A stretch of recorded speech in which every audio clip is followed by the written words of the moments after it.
मैं Bhaiyalal Gokhale GR inter college से।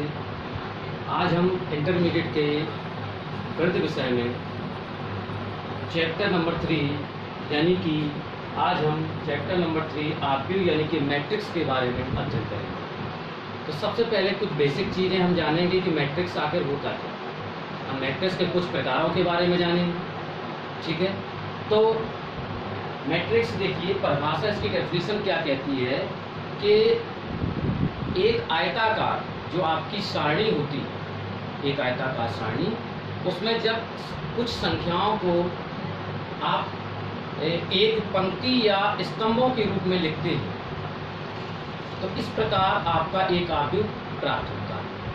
परिभाषा आपकी कहती है कि आयताकार सारणी जो होती है उसमें अवयवों को या संख्याओं को आप अगर पंक्तियों या स्तंभों के रूप में क्रमबद्ध करें, किस रूप में क्रमबद्ध करें? पंक्तियों या स्तंभों के रूप में। तो इस प्रकार जो आपको एक आयताकार सारणी प्राप्त होगी, उस आयताकार सारणी को ही हम आव्यूह कहते हैं। एक उदाहरण आपके सामने है, देखिए।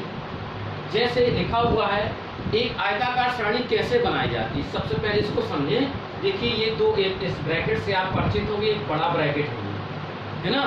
इस बड़े ब्रैकेट के अंदर देखिए हमने कुछ अवयव लिखे हैं। अब ये देखना किस प्रकार लिखे गए हैं। इन अवयवों को हमने एक क्रम दिया। देखिए क्रम, वो क्रम कहलाता है पंक्तियों का या स्तंभों का। पंक्तियां किस रूप में है? ये क्षैतिज रूप में है। ये पंक्तियां कहलाती हैं। पंक्तियां यहाँ पर देखिए 1 2 3, और स्तंभ है ये ऊर्ध्वाधर रूप में कहलाते हैं 1 2 3। एक बार फिर समझे, पंक्तियां क्षैतिज में होती हैं और स्तंभ ऊर्ध्वाधर में होते हैं। तो हमने क्या किया कि एक आयताकार, आयत के आयताकार रूप में पंक्तियों और स्तंभों के रूप में कुछ अवयवों को लिखा। इस प्रकार का जो रिप्रेजेंटेशन होता है, इस प्रकार का जो निरूपण होता है, उसी को हम क्या कहते हैं? उसी को हम आव्यूह कहते हैं। ठीक है, आपको हो सकता है क्लियर हो गया हो।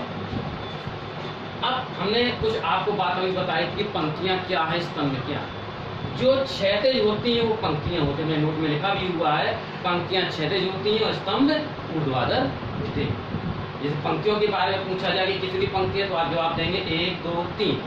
और स्तंभ के बारे में पूछेंगे तो 1 2 3। ठीक है। हाँ, अब हम नेक्स्ट बात करते हैं आव्यूह का क्रम या कोटि, यानी कि आव्यूह के ऑर्डर की बात करते हैं। आव्यूह का क्रम क्या होता है, ठीक है ना। जैसे मान लीजिए एक आव्यूह आपका दिया हुआ है, हमने पंक्तियों की संख्या को n से व्यक्त किया और स्तंभों की संख्या को हमने n से व्यक्त किया, यानी पंक्तियां m है उस आव्यूह में और स्तंभ कितने n है। तब m क्रॉस n यानी n गुणा n, ये कहलाता है आव्यूह का क्रम। अगर पंक्तियां m है और स्तंभ n है तो उसका आव्यूह का क्रम होता है वो m गुणे n होता है। ठीक है ना। यानी इन दोनों का आपको प्रोडक्ट नहीं गुणा नहीं करना, इन दोनों का गुणा आपको नहीं करना है। जैसे उदाहरण के तौर पर एक आव्यूह आपके सामने है, ठीक है ना। अब इसमें पंक्तियां कितनी, देखिए 1 2 3, पंक्तियों की संख्या 3 है। स्तंभ कितने हैं खड़े में? ऊर्ध्वाधर 1 2, स्तंभ आपके 2 है। तो इसका जो क्रम कहलाएगा वो क्या कहलाएगा? 3 गुणे 2। एक विशेष ध्यान रखेंगे कि जो क्रम होता है वो पंक्ति गुणे स्तंभ होता है। पहले पंक्तियों की संख्या लिखनी पड़ती है, फिर गुणा स्तंभ। ऐसा नहीं लिख सकते कि आप 3 गुणे 2 को 2 गुणे 3 लिख दें। आप सोच रहे होंगे कि 2 गुणे 3 और 3 गुणे 2 में क्या फर्क है, क्यों 3 गुणे 2 भी 6 होना है, 2 गुणे 3 भी 6 होना है। क्योंकि हमें 6 लिखना ही नहीं, क्योंकि अगर 6 लिख दिया हमने तो वो आपका क्रम नहीं कहलाएगा। वो क्या होगा हम आप चर्चा करेंगे अभी। तो क्रम में पंक्ति गुणे स्तंभ लिखा जाता है, स्तंभ गुणे पंक्ति नहीं लिखा जाता है। तो पंक्तियां कितनी है 3 और स्तंभ कितने हैं 2, तो क्रम हो गया 3 गुणे 2। ठीक है। अब हम बात करते हैं, 1 मिनट, अभी हमने थोड़ी देर पहले चर्चा की थी कि अगर आप गुणा कर दें 3 गुणे 2 तो क्या बनेगा? 6 बनेगा। अब ये 6 क्या होगा? ये 6 कहलाएगा अवयवों की संख्या। जैसे एक आव्यूह दिया, हालांकि अवयव आप आव्यूह में गिन सकते हैं, लेकिन एक तरीका और भी है आपको अवयव पता करने का कि आपने जैसे क्रम पता किया हुआ है कि आव्यूह का क्रम 3 गुणे 2 है, आप इसी क्रम का क्या करते हैं? गुणा कर दें। ये 3 का गुणा 2 में करें तो कितना होगा, 3 दूनी 6।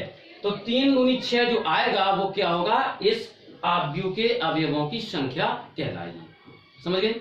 ठीक। अब हम नेक्स्ट बात करते हैं आव्यूह का निरूपण। ठीक है ना, नोटेशन ऑफ मैट्रिक्स। तो आव्यूह का निरूपण कैसे करते हैं, जैसे एज ए नोटेशन, प्रतीक के रूप में हम आव्यूह को अंग्रेजी वर्णमाला के कैपिटल लेटर्स यानी कि बड़े अक्षरों के रूप में प्रदर्शित करते हैं। किस रूप में? अंग्रेजी वर्णमाला के कैपिटल लेटर्स यानी बड़े अक्षरों के रूप में प्रदर्शित करते हैं।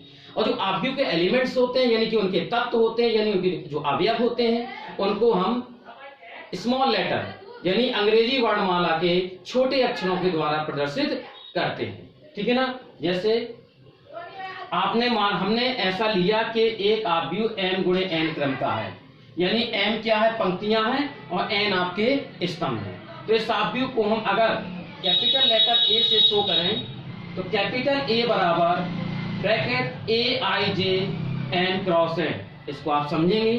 A क्या अभी बताया था, A स्मॉल लेटर जो आव्यूह A के अवयवों को शो कर रहा है यानी प्रदर्शित कर रहा है। A क्या है, आव्यूह A के अवयवों को प्रदर्शित कर रहा है। ठीक है। I J ये क्या है, ये समझना है। ये जो I है आपका, ये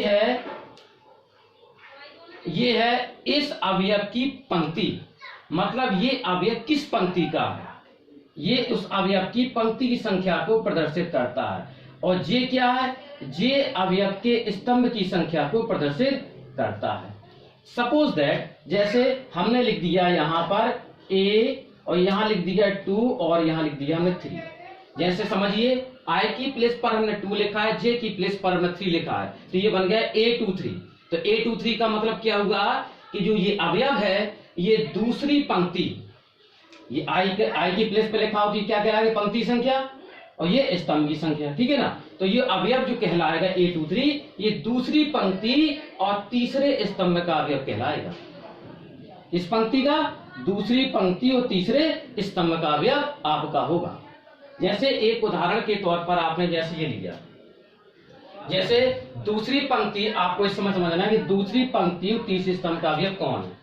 तो दूसरी पंक्ति कौन है, देखिए ये पहली पंक्ति है, ये दूसरी पंक्ति है। तो दूसरी पंक्ति के अवयव कौन है, ये 2 5 8 है ना। लेकिन हमें दूसरी पंक्ति में तीसरे स्तंभ का अवयव लेना है। तो दूसरी पंक्ति ये हुई, स्तंभ कौन होंगे खड़े में, 1 2 3। तो दूसरी पंक्ति में, ये दूसरी पंक्ति है, इसमें 1 2 3 तीसरे स्तंभ का अवयव आपका ये कहलाएगा। देखिए ये दूसरी पंक्ति है और ये तीसरा स्तंभ है आपका, राइट। तो दूसरी पंक्ति में तीसरा स्तंभ जो है इसका अवयव कौन है, 8। तो यहाँ पर अगर इस आव्यूह के जरिए हम A23 अवयव जान तो कितना होगा, ये 8 होगा। ठीक है। तो ये दूसरी पंक्ति आपकी, दूसरी पंक्ति में हालांकि अवयव 2 5 8 है, लेकिन हमें दूसरी पंक्ति सारे अवयव नहीं चाहिए, हमें चाहिए तीसरे स्तंभ का। तो स्तंभ को होते खड़े में, पहला स्तंभ, दूसरा स्तंभ, तीसरे स्तंभ। अब ये देखिए दूसरी पंक्ति में तीसरे स्तंभ पर कौन सा अवयव है, तो दूसरी पंक्ति में तीसरे स्तंभ का अवयव कौन है, 8 है। तो दूसरी पंक्ति में तीसरे स्तंभ का अवयव क्या कहलाएगा, 8 कहलाएगा, राइट। इस प्रकार का जो रिप्रेजेंटेशन होता है आव्यूह का निरूपण कहलाता है। ठीक है। अब हम कुछ आव्यूहों के प्रकार के बारे में जानेंगे कि आव्यूह कई प्रकार के होते हैं। आज हम कुछ प्रकारों के बारे में जान लेते हैं। ठीक है। तो सबसे पहला है क्षैतिज आव्यूह यानी कि हॉरिजॉन्टल मैट्रिक्स। ये क्षैतिज आव्यूह क्या है, क्षैतिज आव्यूह वो होता है, जैसे आपने देखा एक आव्यूह आपके सामने लिखा हुआ है। क्षैतिज का मतलब ये पड़े में ज्यादा दिखा देना चाहिए, खड़े में कम। और पड़े में कब होगा, देखिए इसमें पंक्तियां कितनी है आपकी, 1 2, स्तंभ कितने हैं, 1 2 3। यानी कि जिस आव्यूह में पंक्तियों की संख्या स्तंभों की संख्या से कम, क्या हो, पंक्तियों की संख्या स्तंभों की संख्या से कम हो, उसे कहते हैं क्षैतिज आव्यूह। आप खुद देखिए यहाँ पंक्ति कितनी है, 1 2, ठीक, स्तंभ कितने, 1 2 3। यानी पंक्तियों की संख्या क्या है, स्तंभों की संख्या से कम, इसलिए इसको कहेंगे क्षैतिज आव्यूह। या फिर इस प्रकार से भी कह सकते हैं आप कि जिस आव्यूह में स्तंभों की संख्या, किसकी, स्तंभों की संख्या पंक्तियों की संख्या से अधिक हो। ठीक है, उसे हम क्या कहते हैं, क्षैतिज आव्यूह कहते हैं। अब नेक्स्ट है नंबर 2 ऊर्ध्वाधर आव्यूह यानी कि वर्टिकल मैट्रिक्स। ठीक है, जस्ट इसका उल्टा है। इसमें आप जानते हैं क्षैतिज आव्यूह में पंक्तियों की संख्या कम थी, स्तंभों की संख्या ज्यादा थी। इसमें जस्ट उल्टा होगा, इसमें क्या होगा, पंक्तियों की संख्या ज्यादा होगी और स्तंभों की संख्या कम होगी। जैसे एक आव्यूह आपके सामने है, इसमें देखिए 1 2 3 पंक्तियां कितनी है, 3, स्तंभ कितने हैं, 1 2, स्तंभ कितने हैं आपके, 2। ठीक है ना।